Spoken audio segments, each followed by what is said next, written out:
Mana go'ja daraxtimiz. Mana shu 24-yilgi hozir sog'an hosili. Mana. Buni mana shu aprel oyidan boshlab hosil sola boshlaydi. Dekabrgacha sovuq ta'sir qilmaydi bunga. 35 gradus sovuqqa chidaydi deb internetda yozgan. O'zimizda ham qattiq sovuqlar bo'ldi. Ta'sir qilgan yo'q, bitdim. Даже mana uchidagi qilichlar ham qurmadi. 3 yil bo'ldi mana shu daraxtlarni ekkanimga. 6 ta daraxt ekdik.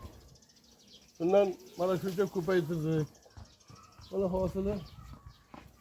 Mana. Muslim hosilini ko'ryapsizmi dada? Mana qara. Ana buni endi hozir terish kerak bugun. Hammasini termasak bo'lmaydi. Chunki yerga cho'kiladi, navut bo'ladi. Buni olib anaga soyaga qo'yib dada qurtarsizlar-da bular, qayerlar? Ko'ryapsanmi? Hosilni qara. Har bitta shoxda mana qara.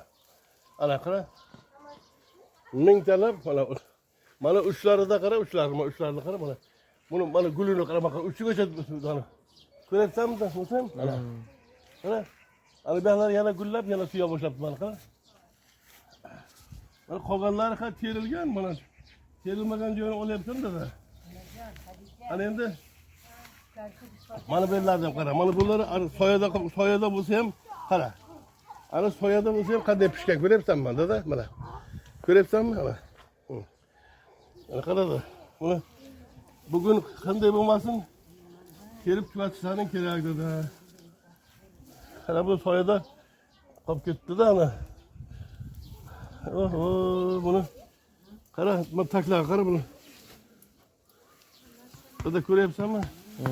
Mana bu hosilni qara. Ana bu hosillar endi pishadi. Mana qara boshlagan. Mana taklabni qara mana.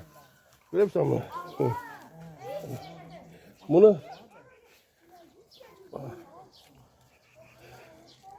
ko'p narsaga davoligini internetda yozib qo'yibdi. Agar kim qiziqsa, internetda ochib o'qisa bo'ladi.